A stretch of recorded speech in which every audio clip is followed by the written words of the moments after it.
Bismillahirrahmanirrahim. Assalamu alaikum dear students. Hope you all are fine.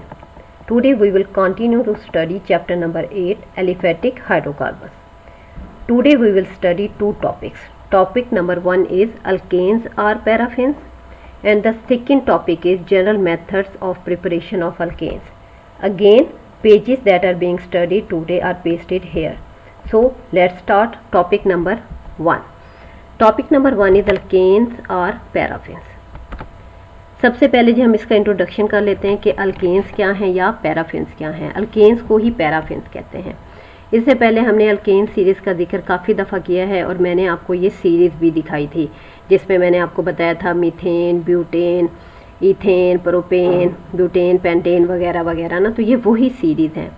आज हमने इसका कुछ इंट्रोडक्शन करना है और इसके मेथड ऑफ प्रिपरेशन देखने हैं कि अल्केन सीरीज़ को किस तरह से प्रिपेयर किया जा सकता है, जनरल मेथड्स क्या हैं। सेकेंड के हम यहाँ पे एक और लफ्ज़ लिखा हुआ है जो कि पैराफिन्स है। पैराफिन्स एक ऐसा लफ्ज़ है जो अल्केन के लिए ही इस्तेमाल होता है, लेकिन ये एक लैटिन वर्ड है। लैटिन वर्ड है, इसके मीनिंग्स ये हैं लिटिल अफिनिटी, यानी ये ऐसे कंपाउंड्स हैं जो कि लिटिल अफिनिटी शो करते हैं। लिटिल अफिनिटी का मतलब होता है लिटिल रिएक्टिविटी, यानी जब भी हम कहें ना कि केमिकल प्रॉपर्टीज़ किसी भी कंपाउंड की क्या है, तो हम कहते हैं कि how this chemical compound react with other compounds, this is known as reactivity of that compound. तो अगर ऐसे कुछ कंपाउंड जो ज़्यादा रिएक्शन शो करते हैं, फास्ट रिएक्शन शो करते हैं, उनको हम कहते हैं कि उनकी रिएक्टिविटी ज़्यादा है। लेकिन कुछ ऐसे कंपाउंड जो कि रिएक्टिविटी कम शो करते हैं और अगर कोई रिएक्शन करें भी तो हॉट कंडीशन में करते हैं, तो इस तरह के कंपाउंड्स को हम कहते हैं कि वो ऐसे कंपाउंड्स हैं जो कि लेस रिएक्टिव हैं। अल्केन सीरीज़ एक ऐसी सीरीज़ है जिसके लिए हम कहते हैं कि ये लेस रिएक्टिव है। इनका जनरल फार्मूला CnH2n+2 है। नेक्स्ट इसका इंट्रोडक्शन है जी कि हम क्यों कहते हैं कि ये लेस रिएक्टिव कंपाउंड्स हैं। अगर आप यहाँ इस पिक की तरफ आएँ तो ये मीथेन यहाँ लिखा हुआ है, ये रेड जो आपको बॉल दिख रही है ये कार्बन है, ये जो इसके इर्द गिर्द 4 सर्कल्स हैं ये हैं हाइड्रोजन, ये मीथेन का फार्मूला है। इसी तरह से बाकी भी इसी तरह से हैं। अगर आप इस फार्मूले में गौर से देखें तो क्या कोई ऐसी प्लेस है जहाँ पे रिएक्शन ईजिली हो सके? नो, क्योंकि रिएक्टिविटी अगर इस कंपाउंड की कम है तो उसकी एक रीज़न तो ये है कि कार्बन और हाइड्रोजन के दरमियान सिग्मा बॉन्ड प्रेजेंट है। ये सिग्मा बॉन्ड स्टेबल बॉन्ड होता है, इसको ब्रेक करना बहुत मुश्किल है। इसके अलावा इस बॉन्ड में कोई एजेस नहीं है, यानी कोई पार्शियल पॉजिटिव या नेगेटिव चार्ज नहीं है, जिसकी वजह से हम कहें कि ये एक सेंटर हो सकता है कमिंग इलेक्ट्रोफाइल या न्यूक्लियोफाइल के लिए, जिसके लिए ये रिएक्शन शो करे।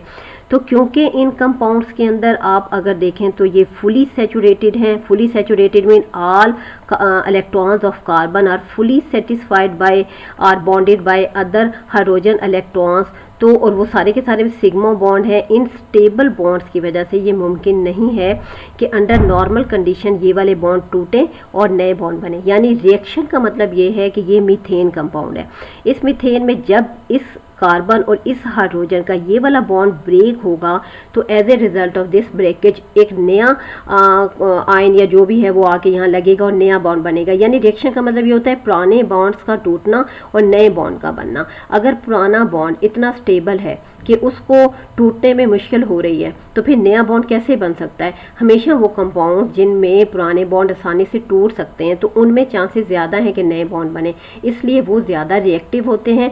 और ये वाले कंपाउंड जो ज़्यादा स्टेबल हैं, जिनके बॉन्ड को ब्रेक, जिनकी बॉन्ड एनर्जी बहुत ज़्यादा, इन्हें ब्रेक करना मुश्किल है, इसलिए इस तरह के कंपाउंड्स को हम कहते हैं ये लेस रिएक्टिव है और अल्केन सीरीज लेस रिएक्टिव है। Today topic number 2 that we will study is general methods of preparation of alkanes, कि हम अल्केन्स को किस तरह से प्रिपेयर कर सकते हैं। ये एक स्केच है जो कि शो करता है different methods of preparation of alkanes. For example Wurtz reaction है, ये हम आगे पढ़ेंगे कि ये इस मेथड के ज़रिए किस तरह से हम अल्केन को प्रिपेयर करते हैं। अल्केन को प्रिपेयर में मीथेन, इथेन, ये सारे के सारे जो सीरीज़ के मेंबर हैं सबको प्रिपेयर करने के लिए एक मेथड यूज़ हो सकता है। ग्रीगनर रिएजेंट है, ग्रीगनर रिएजेंट के ज़रिए भी हम अल्केन को सिंथेसाइज कर सकते हैं। फिर उसके बाद है डीकार्बोक्सिलेशन। डीकार्बोक्सिलेशन का क्या मतलब है, ये टर्म की को मैं एक्सप्लेन करूँ जब हम इसको स्टडी करेंगे। ये भी एक मेथड है जिसके ज़रिए हम अल्केन्स को प्रिपेयर कर सकते हैं। उसके बाद है fourth one is reduction process, reduction के ज़रिए भी हम कर सकते हैं, और कोब रिएक्शन। ये टोटल 5 मेथड हैं जो कि मैं अभी आपको करवा रही हूँ। इन मेथड के ज़रिए हम बहुत ईजिली अल्केन्स को सिंथेसाइज कर सकते हैं। सो वन बाय वन हम इनको स्टडी करते हैं। Methods of preparation of alkane. First method is hydrogenation of unsaturated hydrocarbons. This reaction is known as Sabatier-Sandrem's reaction. अब इसमें सबसे पहले अगर आपने इसको अंडरस्टैंड करना है तो आप इसके टॉपिक को देखें कि इसमें लिखा क्या हुआ है। हमने करना क्या है, हमने हाइड्रोजिनेशन करनी है। Hydro mean hydrogen, genation mean to add, hydrogenation mean, hydrogenation लफ्ज़ का मतलब ये होता है कि हमने हाइड्रोजन ऐड करनी है, यानी हम इस रिएक्शन में जो भी करने जा रहे हैं उसका एक स्टेप ये है कि हमने हाइड्रोजन ऐड करनी है। हाइड्रोजनेशन मीन हाइड्रोजन ऐड करवाएं। किस चीज़ में ऐड कराएं? अनसैचुरेटेड हाइड्रोकार्बन्स में। मैं बार बार आपको बता रही हूँ सैचुरेटेड और अनसैचुरेटेड हाइड्रोकार्बन्स क्या होते हैं। सैचुरेटेड हाइड्रोकार्बन्स ऐसे होते हैं जिनकी वैलेंसियाँ fully satisfied by the another individual atoms, और अनसैचुरेटेड वो होते हैं जिनके डबल ट्रिपल बॉन्ड प्रेजेंट होते हैं। जैसे कि अभी आपने अल्कीन सीरीज भी कर ली है, अल्काइन सीरीज भी कर ली है। तो इस टॉपिक का मतलब ये है कि अगर फर्ज करें आप ये सिर्फ एक लाइन याद कर लें तो इस लाइन का मतलब ये है कि आपके पास अनसैचुरेटेड हाइड्रोकार्बन होने चाहिए, यानी कि या तो आपके पास अल्कीन सीरीज का कोई मेंबर हो या आपके पास अल्काइन सीरीज का कोई मेंबर हो, आप वो लें और उनके अंदर आप हाइड्रोजन ऐड करें। जब आप कोई भी अनसैचुरेटेड हाइड्रोकार्बन लेंगे, फॉर एग्जांपल आप कह लें आपने इथाइन लिया है, आप इथाइन लें और उसके अंदर हाइड्रोजन ऐड करें, या फिर आप इथीन लें और उसके अंदर आप हाइड्रोजन ऐड करें, that is known as hydrogenation of unsaturated hydrocarbon. अगर आपने इसके सेंस को अंडरस्टैंड कर लिया है तो आप इसके रिएक्शन को भी समझ सकते हैं। मसलन अब आप देखें ये एक रिएक्टेंट लिखा हुआ है, इस रिएक्टेंट को देखें तो ये एक अनसैचुरेटेड हाइड्रोकार्बन है क्योंकि इसमें डबल बॉन्ड है। इस डबल बॉन्ड वाले कंपाउंड जिसको हमने अनसैचुरेटेड हाइड्रोकार्बन कहा है, इसमें हम हाइड्रोजन को ऐड कराएंगे। जब हाइड्रोजन ऐड कराएंगे तो this process is known as hydrogenation of unsaturated hydrocarbon. For example हम देखते हैं यहाँ पे रिएक्शंस का मैकेनिज्म नहीं दिया हुआ, जिस तरह से लिखे हैं आपके कोर्स में हम इनको इसी तरह से स्टडी करेंगे। ये हाइड्रोजन है, अब ये वाला बॉन्ड यहाँ से ब्रेक होता है, 2 बॉन्ड है, एक ऊपर वाला पाई है जो कि अनस्टेबल है as compare to sigma bond, नीचे वाला सिग्मा है, ऊपर वाला पाई बॉन्ड टूटा, इस कार्बन की वैलेंसी खाली हुई, इसकी वैलेंसी खाली हुई। ये 2 हाइड्रोजन थे, एक यहाँ लग जाएगा यहाँ और एक यहाँ लग जाएगा, तो प्रोडक्ट बनेगी हमारे पास अल्केन RCH2CH3। ये R का मतलब होता है जनरल अल्केन, यानी इस R की जगह पे हम CH3 भी लिख सकते हैं। अगर हम यहाँ पे CH3 लिखेंगे तो हमारे पास यहाँ पे क्या बनेगा? प्रोपेन। अगर हम R की जगह पे C2H5 इथाइल लिखेंगे तो यहाँ पे ब्यूटेन बनेगा। अब ये आपकी मर्जी है कि आप किस तरह से करें। फर्ज करें मैं आपको एक क्वेश्चन देती हूँ, मैं आपको कहती हूँ कि आप हाइड्रोजनेशन ऑफ अनसैचुरेटेड हाइड्रोकार्बन के प्रोसेस के जरिए मुझे पेंटेन तैयार करके दिखाएं। अब आप पेंटेन कैसे तैयार करेंगे? अब यहाँ पे आप पेंटेन लेंगे तो आगे पेंटेन तैयार करेंगे ना। मसलन 1 और 2, अब यहाँ पे 3 कार्बन वाला डालें प्रोपाइल, यानी कि ये वाली जो आपके पास अनसैचुरेटेड कंपाउंड है ये होना चाहिए आपके पास पेंटीन। अगर आप यहाँ पेंटीन लेंगे और उसमें 2 हाइड्रोजन डालेंगे तो एज ए रिजल्ट आपके पास क्या बनेगा? पेंटेन बनेगा। तो ये कॉमन सेंस यूज़ करके जनरल मेथड ऑफ प्रिपरेशन ये है। ये रिएक्शन होता है इन द निकल की प्रेजेंस में, निकल एक्ट एज अ कैटलिस्ट और टेम्परेचर 200 to 300 डिग्री सेंटीग्रेड हो। फॉर एग्जांपल उन्होंने एग्जांपल भी एक दी है, यहाँ पे जनरली उन्होंने बताया, और यहाँ पे देखें अगर ये हमारे पास इथीन है, इसमें हाइड्रोजन ऐड करें तो इन्हीं कंडीशंस में आपके पास क्या बना जी? इथेन बना। अगर प्रोपेन बनाना चाहते हैं आप प्रोपेन से शुरू कर लें, अगर आप हेप्टेन बनाना चाहते हैं तो हेप्टीन से शुरू कर लें। जिस तरह से भी जो प्रोडक्ट आप लेना चाहते हैं आप उसको स्टार्ट कर सकते हैं। इसके अलावा ये वाला रिएक्शन प्लाटिनम और प्लाटिनम की प्रेजेंस में भी होता है, यानी निकल एज अ कैटलिस्ट काम करता है। यहाँ पे भी अगर हम चाहें तो प्लाटिनम की प्रेजेंस में भी ये रिएक्शन कर सकते हैं, प्लाटिनम की प्रेजेंस में भी कर सकते हैं। उस वक्त टेम्परेचर हम इतना ज़्यादा ना रखें फिर भी रिएक्शन हो जाएगा, लेकिन हमेशा रिएक्शन के दौरान हम प्रेफर करते हैं कि ऐसे रिएक्टेंट यूज़ किए जाएँ या कैटलिस्ट जो कि एक्सपेंसिव ना हो। तो प्लाटिनम और प्लाटिनम क्योंकि एक्सपेंसिव होते हैं इसलिए मोस्टली ये रिएक्शन निकल की प्रेजेंस में होता है। इस रिएक्शन की इंपॉर्टेंस भी बहुत ज़्यादा है। क्या इंपॉर्टेंस है आपको पता है, आप वेजिटेबल ऑयल इस्तेमाल करते हैं घरों में, ये वेजिटेबल ऑयल या वेजिटेबल घी, जब भी हम देखें इस रिएक्शन को तो हम कहते हैं कि जब वेजिटेबल घी बनाना होता है वेजिटेबल ऑयल से, vegetable oil unsaturated fatty acids होते हैं, उनकी इसी प्रोसेस के ज़रिए हाइड्रोजनेशन करते हैं, जिसके नतीजे में हमारे पास वेजिटेबल घी आता है। तो ये इसका एक कमर्शियल या इम्पोर्टेंस है इस रिएक्शन की इन इंडस्ट्री। अब हम आते हैं इसके सेकेंड रिएक्शन की तरफ। What is the second way by which alkanes can be synthesized prepared, वो है फ्रॉम अल्काइल हैलाइड। अब आपको, जैसे कि मैं हमेशा क्लास में भी आपको ये बात बताया करती थी कि जब भी हमको स्टडी करते हैं हमेशा जो टॉपिक की हेडिंग है ना वो हमें आइडिया दे देती है कि उसके अंदर क्या है, ठीक है। तो यहाँ पे जैसे मैंने अभी आपको पहला बताया हाइड्रोजनेशन ऑफ अनसैचुरेटेड हाइड्रोकार्बन, उसमें सेंस थी कि हमने नीचे स्टडी क्या करना है। अब इस लफ्ज़ को भी आप देखें फ्रॉम अल्काइल हैलाइड, यानी आपको कुछ चीज़ें याद रखने की नीचे ज़रूरत नहीं है। अगर आपने सिर्फ ये लाइन याद की हुई है तो आपको आइडिया हो जाएगा कि आपने नीचे अब क्या करना है। इसके लिए आपको पता होना चाहिए कि आपने अल्काइल हैलाइड के साथ रिएक्शन करना है।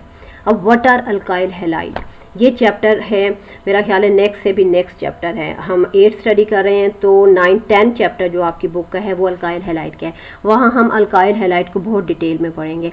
लेकिन ये ऐसे कंपाउंड है, यहाँ पे आप देख लें कि जिसमें alkyl group is attached with halogen group. For example alkyl group अगर R है तो हैलाइड ग्रुप X होता है, तो ये वाला कंपाउंड अल्काइल हैलाइड है। यानी ये अगर हम CH3Cl करें तो मिथाइल क्लोराइड, वो भी अल्काइल हैलाइड है। तो ये जनरली लिखा हुआ है।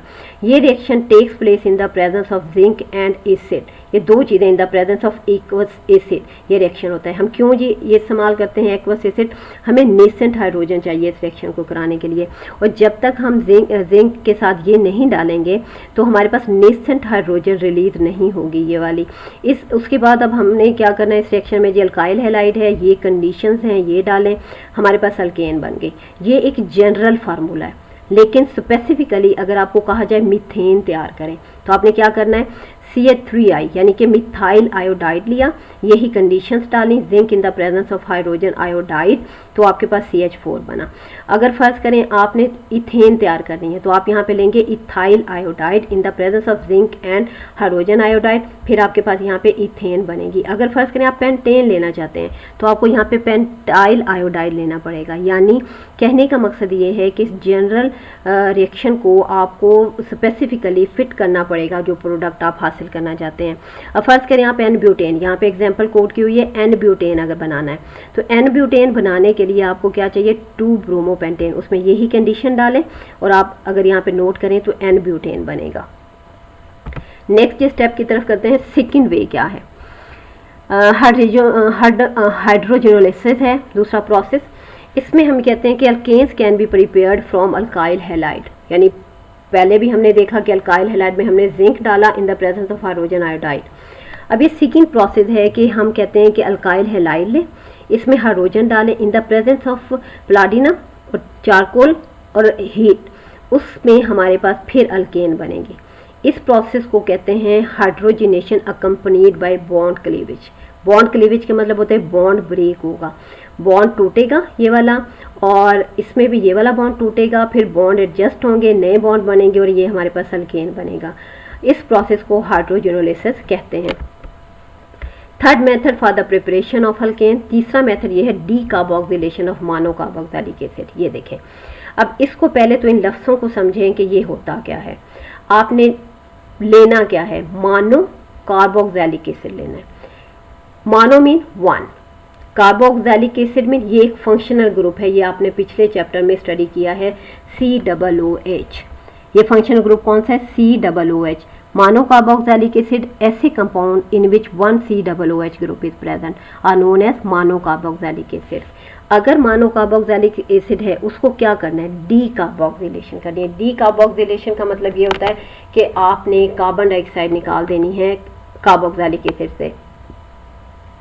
फर्ज करें जी हम ये देखते हैं, ये है RCOOH, यहाँ पे H लिखा होगा तो ये एसिड होगा।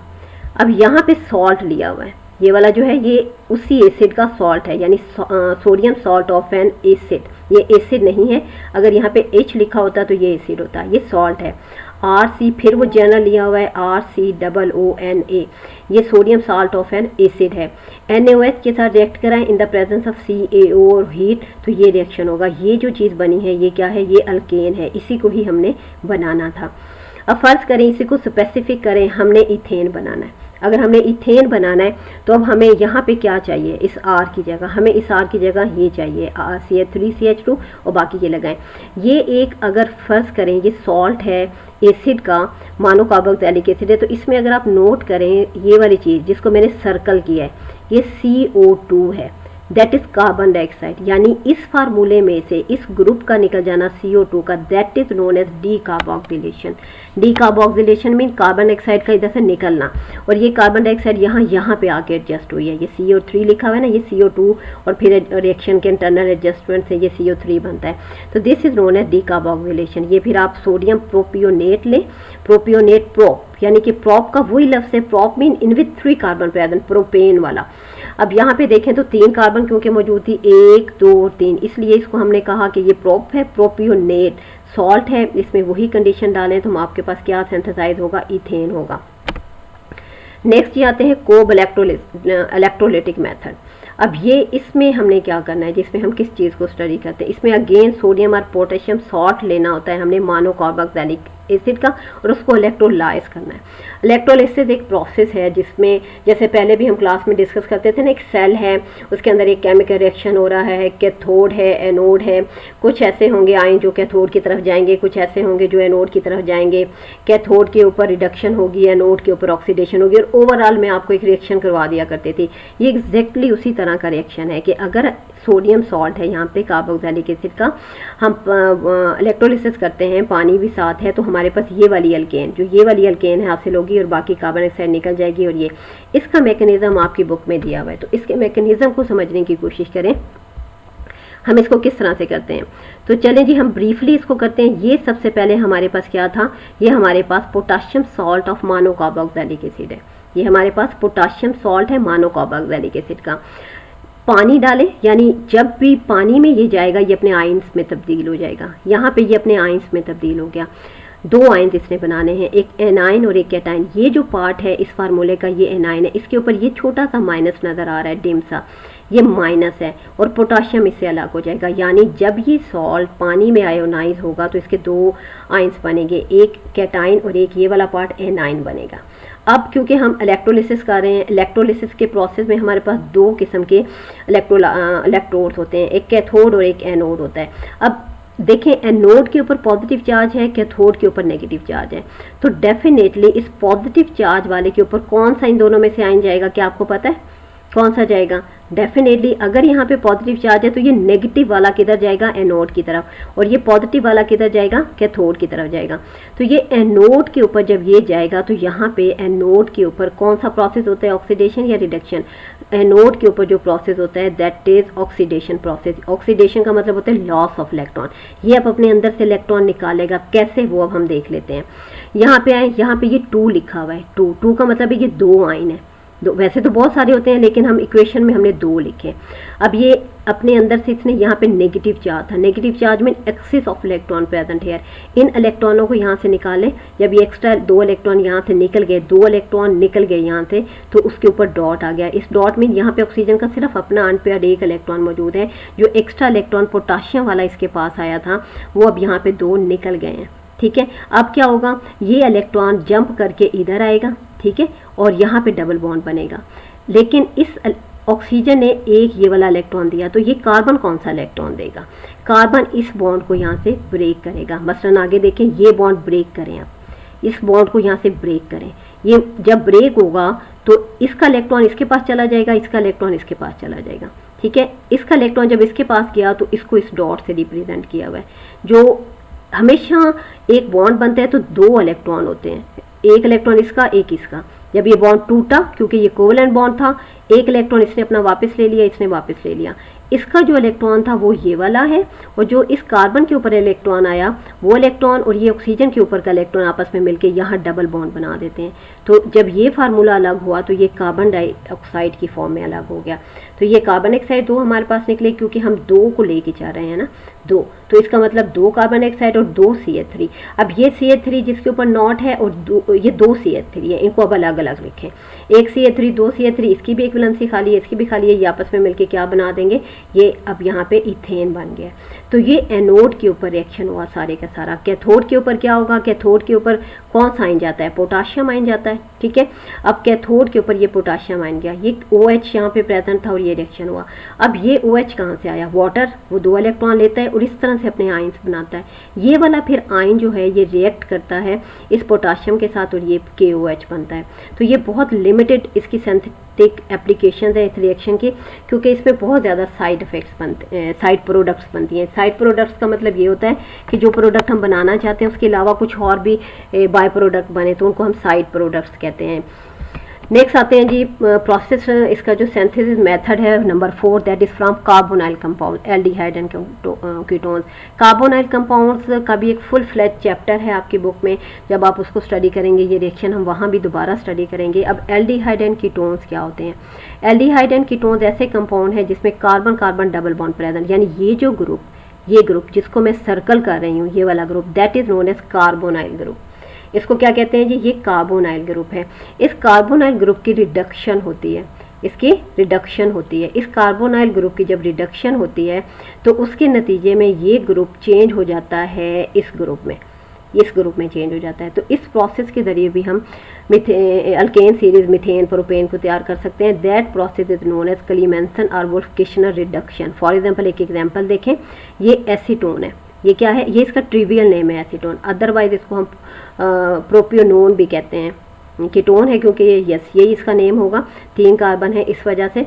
इसके अंदर ये रिडक्शन है, addition of hydrogen is known as reduction. Reduction की कई तारीफ़ें हैं, उनमें से एक है गेन ऑफ इलेक्ट्रॉन भी है, एक गेन ऑफ हाइड्रोजन भी है। ये हाइड्रोजन इसके अंदर आया, जब हाइड्रोजन इसके अंदर आया तो इस ग्रुप को उसने चेंज कर दिया CH2 में, तो ये हमारे पास एक प्रोपेन तैयार हो गई। ये रिएक्शन होता है इन the presence of zinc, mercury और HCl में। फिर एक और जी हमारी रिडक्शन है, यहाँ पे देखें, ये रिडक्शन हाइड्रोजीन और KOH की प्रेजेंस में 200 डिग्री सेंटीग्रेड। सिंपल इसमें क्या करना है, ये वाला जो ग्रुप है ना, सिंपली हमने ये रिएक्टेंट डालने होते हैं, और ये वाला कार्बोनाइल ग्रुप चाहे ये एल्डिहाइड का है चाहे ये कीटोन का है, ये वाला कीटोन का मॉलिक्यूल है, जिसमें हम यहाँ पे देखें तो ये CH3 लगा होगा, ये एल्डिहाइड है। एल्डिहाइड का ये वाला फंक्शनल ग्रुप होता है, इसमें H, इस कार्बन के 2 किनारों पे R लगा हुआ है, इसके ऊपर हर हाल पे एक साइड पे H होता है, ये एल्डिहाइडिक ग्रुप है। इस एल्डिहाइडिक ग्रुप में अगर आप ये कंडीशंस में डालें तो ये ग्रुप रिड्यूस करके आपको अल्केन देगा। नेक्स्ट आते हैं जी ग्रिगना रिएजेंट। ग्रिगना रिएजेंट एक ऐसा कंपाउंड है जिसको RMgX कहते हैं, यानी इसमें कार्बन के ऊपर नेगेटिव, वैसे तो कार्बन के ऊपर पॉजिटिव चार्ज होना चाहिए लेकिन समटाइम नेगेटिव भी होता है। ग्रिगना रिएजेंट एक ऐसा कंपाउंड है जिसमें इसके ऊपर नेगेटिव चार्ज है, CH3MgBr, ये ग्रिगना रिएजेंट है। इस ग्रिगना रिएजेंट को जब पानी के साथ रिएक्ट कराते हैं, ठीक है, जब डाइल्यूट एसिड की प्रेजेंस में, तो हमारे पास ये रिएक्शन होता है। ये हमारे पास क्या बन गया है, अल्केन बनी। यानी आप CH3, इसको ये गलती से 3 लिखा हुआ है, ये 3 यहाँ पे नहीं होना चाहिए, ये गलती से लिखा गया है क्योंकि ये वाटर है, HOH, H2O जिसे हम कहते हैं ना, ये पानी है। ये 3 यहाँ से कट करें तो ये CH3 मिलेगा, इस एक हाइड्रोजन के साथ बनेगा मीथेन, और ये MgBr है। MgBr की जो वैलेंसी इस बॉन्ड के टूटने से यहाँ खाली हुई, इसके साथ ये OH लगेगा तो ये MgBrOH बन गया। नेक्स्ट देखें जी, ये भी हमारे पास वही RMgBr है, ये R, इसमें CH3 CH2 MgBr है। इसको जब हम HOH से करते हैं तो हमारे पास ये वाला रिएक्शन इस तरह से हुआ, बनी हमारे पास फिर भी क्या है, अल्केन है। चलिए जी, उम्मीद करती हूँ आपको आज का लेक्चर समझ आ जाएगा। इसको अच्छी तरह से समझें और याद करें। अल्लाह हाफिज़।